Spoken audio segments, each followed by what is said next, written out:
Hello and welcome back to the channel. So you joined me today at the end of May, and I thought it'd be a good idea just to have a little tour around the garden, just to show you a few things that are kind of like things that are looking good, things that I'm struggling with, and just talk a bit about how the weather has impacted the garden, and hopefully there'll be some sort of hints and tips that can help you along the way in your journey to create a brilliant tropical style garden in the UK. If you're new to the channel, then please don't forget to subscribe. It helps me out loads, and it means that you guys will then get all of this kind of content and updates on the garden, and also where I go and visit different garden centres, and you can see what kind of things that are available to buy in the UK. So without further ado, let's go and have a look around the garden. So as we come round to the pond area, this is from the side of the house, and then you go into my kind of patio area here. So it has been super dry this last spring. Pretty much the last 3 months have been very little rainfall at all. The last couple of months in particular, when we have had rain, it literally just wets the floor and then immediately evaporates. So I've had to have my irrigation system on quite a bit, and I have had to do a little bit of manual watering, particularly of pots and things like that. So it has been a struggle this year, to be honest, particularly because my front garden recently planted sort of after Christmas this year, really. A lot of new plants in there, so trying to get those established in a mega drought has been a bit of an issue. But anyway, we're in the back garden now, and this is the back of my house, and you can see the wisteria has done really well this year and has flowered. A couple of years ago it didn't flower, and that was a bit annoying, to be honest. A lot of these new little plants, I bought these Euphorbia Ascot Rainbow. I bought them when they were kind of this sort of size from B&Q, and they've doubled, tripled in size. They've done really well. They generally don't mind sort of a drought type situation. Some of the palms have suffered a little bit of drought, so yellowing to the leaves. I was conscious not to overwater them because I didn't want to rot them off in the pots. But actually the drainage in the pots is better than I thought. And since I've been watering them better, they have actually bounced back really well. I do have quite a few pots on the patio at the moment. It's a combination of things, really. I like to kind of surround myself with the various plants. But some of them are plants that aren't amazingly hardy, so they will have to go into the greenhouse or the garage for winter time. But for instance, these Trachycarpus hybrids here, I think there's a Princeps hybrid and a Princeps cross with a Fortunii there on the left. And these are only in a pot because I'm just growing them on a little bit before they go out into a front garden project, which I will talk about a little bit later in the video. And yes, there's a few plants that are just waiting to get size up, basically, so that I can then put them into different areas of the garden, and others just, yeah, to keep them from dying during winter. That's the reason why I keep them in a pot, and I literally sack trolley them into the garage to protect them there. So the Enseti banana's done pretty well this year. That's bounced back on there, so I'm very pleased with that. Now I did have a Camrox Humilis cerifera, so the sort of silvery blue version. I had it in a huge pot here, and I decided that because one of the choices was dying in the front garden and it was creating a big gap, so I've decided to move that palm and actually plant it in the ground there. And to be honest, it's opened up this gap a little bit, so you can actually see around the garden a little bit better there. So I think that's actually improved the look of this border, and it's also solved a problem in my front garden. So the bamboos, I've been really conscious to get loads of water and feed to them this year, and they definitely have rewarded me with lots of new canes, although soft at the moment. There's loads of them coming up everywhere in the pots.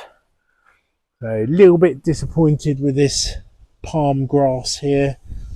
It's quite small when I got it, and when I was reading up about it, it says that basically when it hits the warmer temperatures, it will really get going then. So it's alive.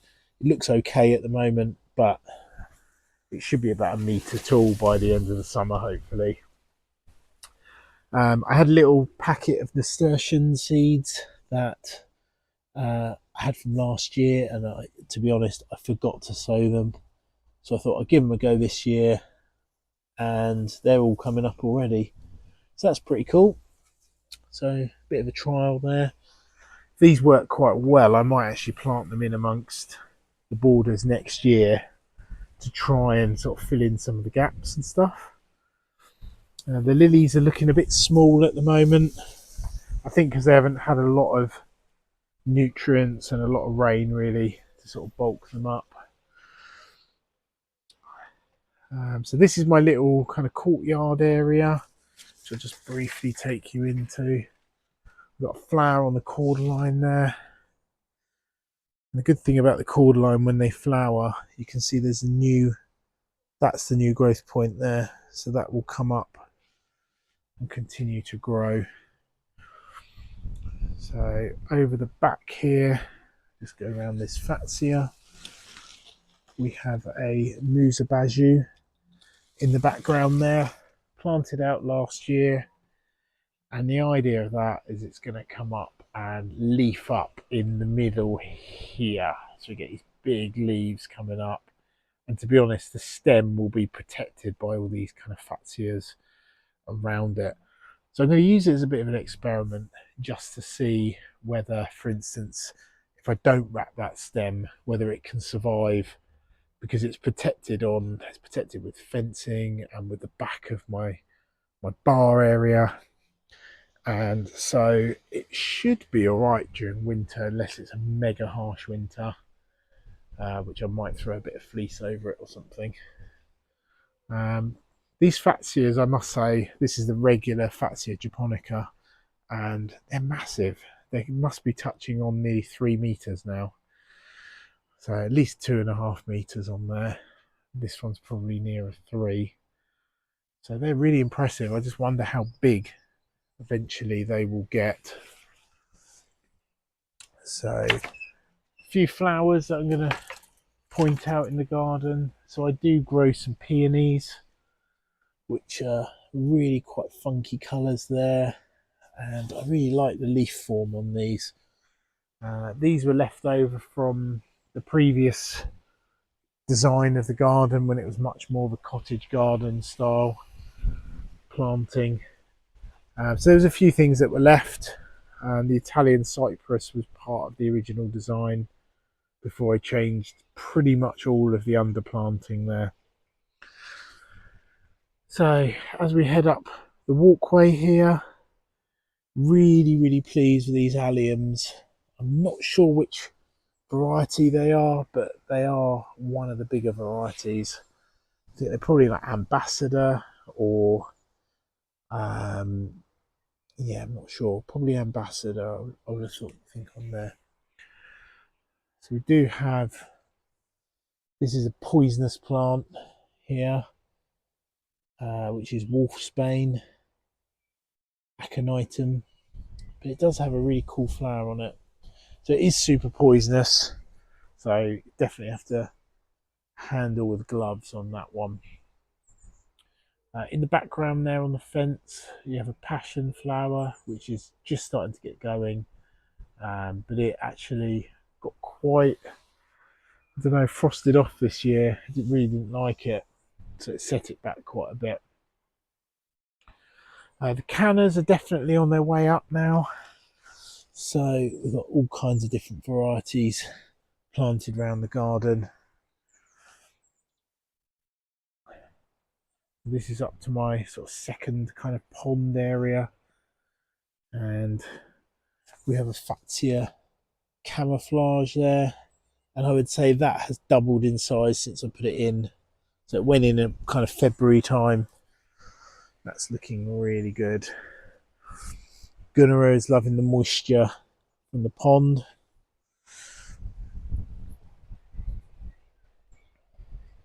It's perfectly in its right habitat there on the edge of the pond. Lots of humidity around the leaves, so that's as big as it's ever got so far, but it was quite small when it went in, so that's naturally eventually going to fill this space. As we come up the garden here, we've got the tetrapanax. This is the Rex form. It's got the lovely large cuts in the leaves, giant sort of Tyrannosaurus Rex type claws on them. And this had minimal protection over winter, and the stem is looking really good on that one. The miscanthus already about 4 foot tall, and I just love the way, I love the little white line in the middle of the leaf on there. So this is up to the kind of, this is my sort of spa area, and it's got a nice bit when you stand on the step here, kind of nice view. Weird sky at the moment, it's obviously quite showery. Showers are coming on there.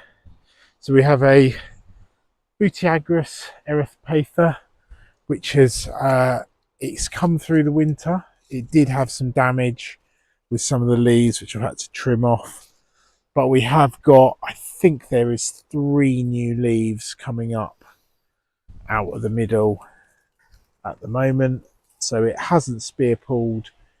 I did protect it with a bit of fleece. In fact, there's a little bit around there. So yeah, the base was kind of wrapped in fleece, and then I pushed all the leaves up and threw a fleece over it on the very coldest of nights. But that is not absolutely thriving, but I have seen a few of these on YouTube which have really struggled this year. So mine's, although is not looking perfect, it is actually growing and shows some promise for the future. So fingers crossed on that one. We've got some flower spikes coming up on this massive Formium. This is a Tanax variety, which are generally huge. And in this position here, although it's the green variety and some people say it's a little boring, I think it does have a certain dominance in this space, which is really cool. On there, down here we've got the purple Formium, lovely purple leaf on it. On there, so a lot of my kind of smaller shrubs. This one was bought from Gardening Express for about £7. They definitely sort of doubled in size this year, and the first year they're a little bit slow to get going, but I must say that the garden as a whole, certainly the back garden where it was planted a couple of years ago, is really bulking up nicely now. So going back towards the pond area. So this particular Fatsia, this is the variegated version, I think it's variegata on there. This particular plant really struggled last year. It sulked massively, the leaves all drooped, and it kind of almost lost all its leaves. But we've had a new flush of leaves this year, so I'm really pleased with that. But over here, this is what it did look like last year. So you can see the difference on there. I don't know why that particular one has not done so well, but they were both watered in the same way, fed in the same way, So yeah, a little bit surprising that it's kind of done that. The bootias are really starting to settle in now. Got a nice new leaf there. I've got another spear coming out of there. And to be honest, I've seen the last few weeks, yeah, the palms are definitely growing in my garden. All of them are throwing out new leaves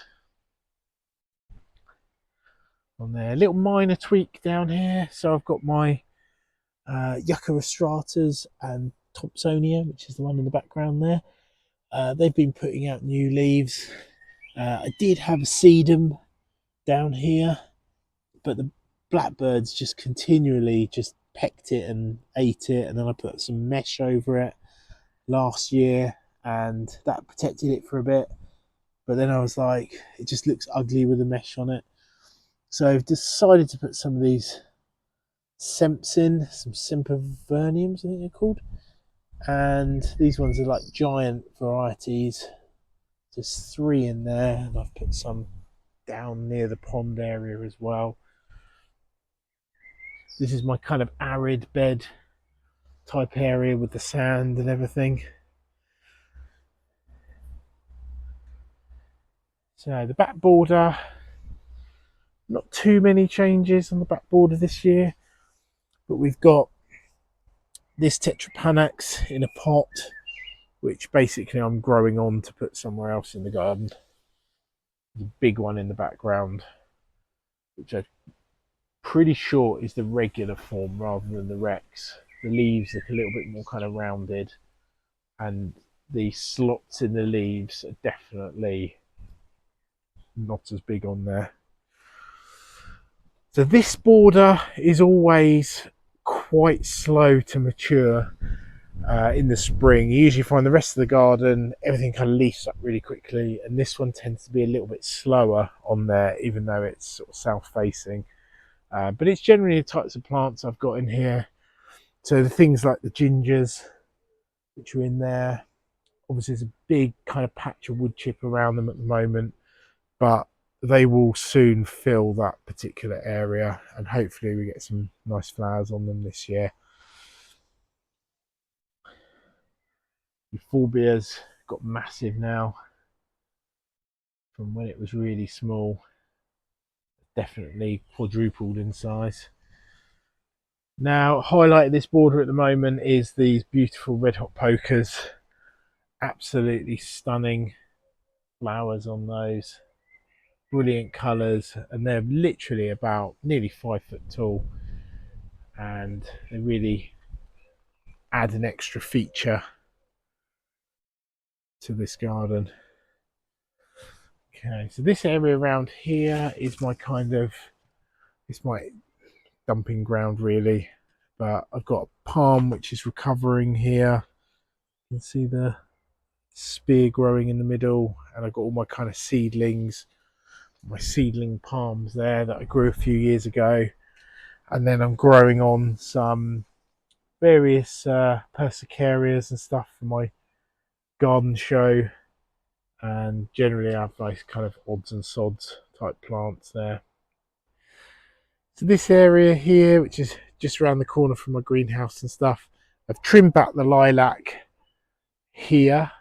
It was going over the top of this Patio palm here, and it was starting to interrupt and starting to interfere with the top of this Musa basjoo. So I trimmed it back a bit, and I'm hoping, well, it will fill out on the side there, so the leaves will kind of fill that out a little bit again. But I just want to get a bit more of a shape on it, just to allow a little bit more light down into this kind of woodland type area at the bottom here. I do need to get in here and tidy up the creeping comfrey. Chopped some back the other week, and you see all the new leaves coming through. But it's, although it's sort of jungly themed through here, it's like sometimes gets a little bit too jungly on there. Chickens all think they're going to be fed. This area is just starting to fill out a little bit more on there. So I've actually got some gooseberries in there hiding.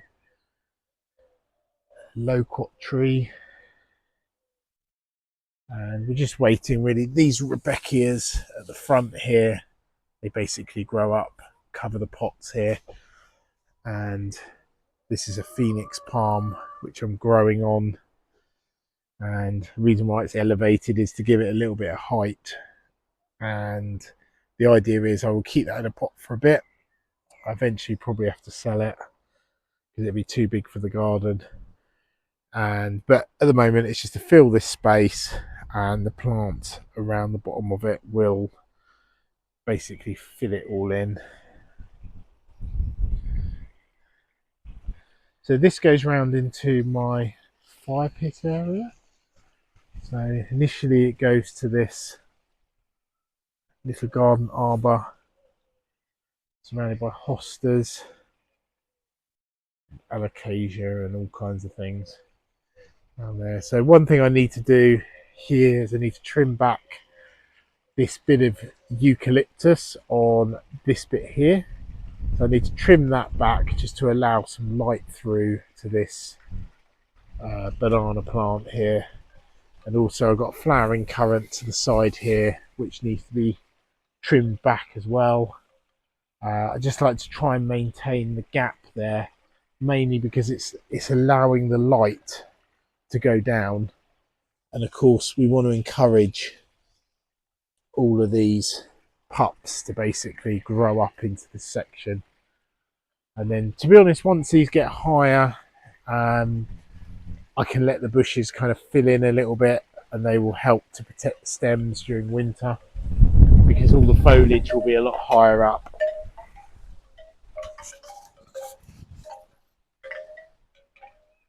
Tell how windy it is today. Still wind chimes are going. So this is the fire pit area, and the main change that I want to make in here is I need to reduce the size of the tops of these fruit trees. So we have a pear here on the left and an apple there. Both of those need to be just trimmed up a little bit so that you can kind of see the bananas behind. It's a huge banana plant, this one. It's looking great though. This is the biggest one I had when I planted out. Just to give you an idea of size, that's my hand next to it. It is massive on there. It's loving it. So you can see in this section we've got loads of cannas coming up here, and we do have another Inseti banana. It's not doing quite as well as the other one. It was slower to rebound after winter. Now this particular section I would like to try and add some kind of tree ferns to it, but there's not a lot of space in here. But the conditions are kind of right for them because it's quite shady. Definitely the afternoon sun, it doesn't really get, it's a little bit more dappled, which is going to be perfect for them.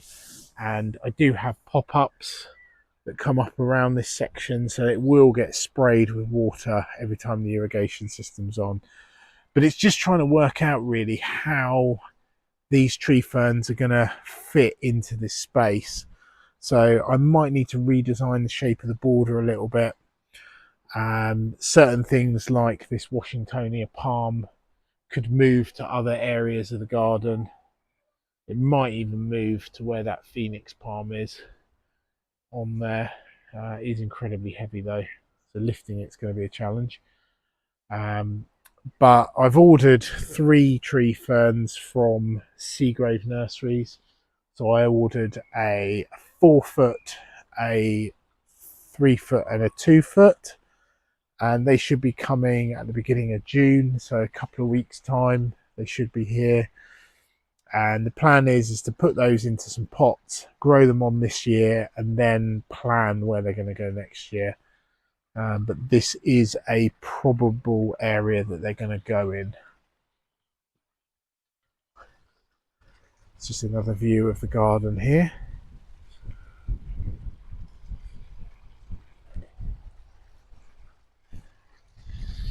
Okay, so let's go and have a look at the side of the house. You have to excuse things like the hose pipes, which are still out at the moment. This reminds me actually, so this is a little underplanting I tried a few years ago, and I've underplanted these particular shrubs which have recently shaped up, and yeah, they kind of going really well. This is looking down the side of the house towards the front garden. We have a lovely rose, a David Austin rose at the side. Beautiful flower on that one. Had another one of those in this back corner, but I've replaced it with a cordyline, which is going to go up and fill into this space here.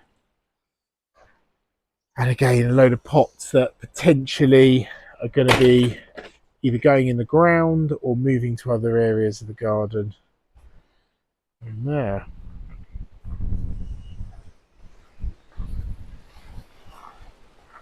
God, it's windy today.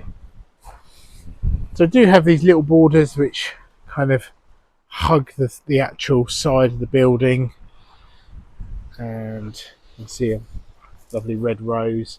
So some of these things like the roses and some of the peonies and the other plants, they were actually part of the original design that I did a couple of years ago, and generally if they've got a warm colour to them, I've tried to keep them in the garden because they do add extra colour. So it is a kind of a bit of a merger really of like cottage garden style mixed with tropical style. So obviously I curved these borders not so long ago, added in a volcano palm there. Now this bit at the side here, so this is where generally my guests park for the Airbnb. So I normally have a car kind of here and another car here, and you can see where it says guest parking. So I did have an idea that, I don't know whether you can't really see it on the, yeah, you can see it on the shingle actually. So around about here there is a line. So what I was thinking of doing is, because these particular plants are not doing very well in pots, they dry out, but I do have a nice kind of hedge background here of the privet hedge, and I did think, well, I could create a border here of about 1 metre or so in depth, and the plan here is to probably put in things like those princeps, the Trachycarpus princeps hybrids. Probably put a couple of those in there and a load of other planting, and it will soften the front a little bit because there's a lot of gravel on the drive here, and that is obviously quite a narrow border with a hedge in at the back. So I just thought that I would add a bit of interest, and it means basically less pots around the house, less watering for me to do, which is definitely going to be a good thing. And yeah, so I'll talk more about this project in another video. So I need to buy some bricks for this front edge so that they match in with the red bricks over here, and I think the plan is to sort of curve it in, keep it kind of straight, and then curve it out to this bit here. So we are now in the front garden, and the sky's looking amazing. So I trimmed up the topiary about a week ago, a couple of weeks ago. So that does grow pretty quickly on there. So that's obviously from the previous design. And the Syrinchiums, or Cicerentiums, they're looking really good. And I've kind of interplanted those with the Photinia little red robins. So they will always stay a lot smaller. And what we do, we'll go down, so literally walking down the drive at the moment, towards the front of the pigeons. So the Trachycarpus palms throwing out new leaves all the time on there, so they're looking good.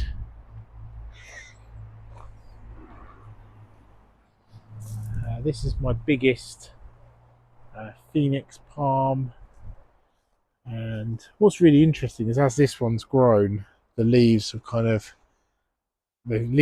come down, and the centre is opening up, and then you've got these new leaves coming through there. So about 3 or 4 weeks ago, I bought these Pyrrhus, one there and one a little bit further up. They're settling in really well. And so what I did talk about earlier on in the video is I had a I'm trying to think what it's called, choisia. So I had a choisia in this position here, which was planted when I replanted the front garden, and that was generally in around January time. But it's kind of held on, but it's never looked that great, and it really started to die back quite a bit. So I decided that I would replace it with the Cerifera version of the Camerops humilis, which I had in a pot at the back of the house. And I'm pleased I did, because actually it looks nice with this big trunk here, and then you've got the trunk of the Trachycarpus. It kind of matches in really well, and you've got the volcano form kind of next to it with the more dense leaves.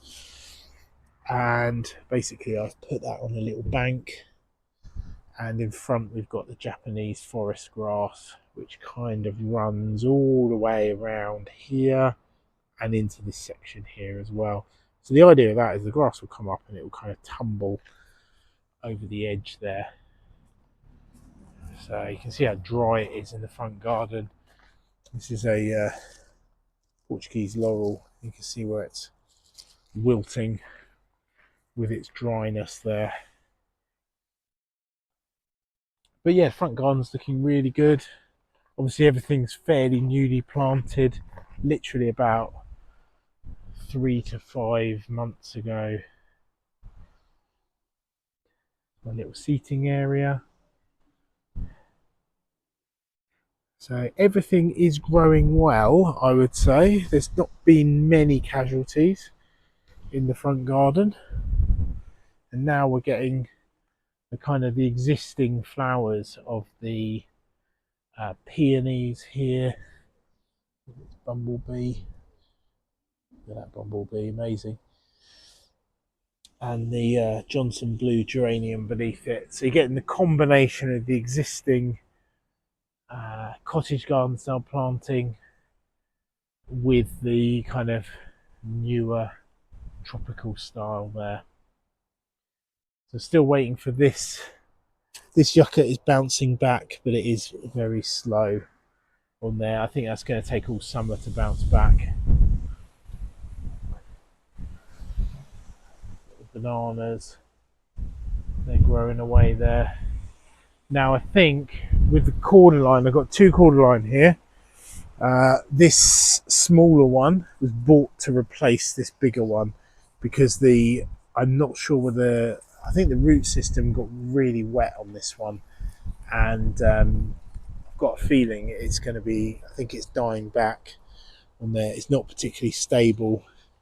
I mean, we've still got some green leaves on it, but I am half expecting to lose that cordyline, which would be a real shame.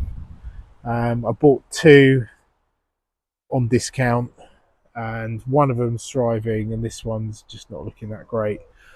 So we'll have to see on that one whether that survives or not.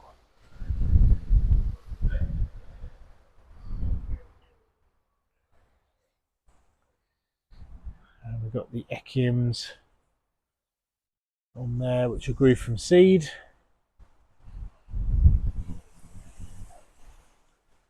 And you see I've got a Aquilegia and things like that growing in amongst it as well. So hopefully, I think we're due some rain tonight. So hopefully everything will get a good soak, because that's really the final piece to the puzzle, really.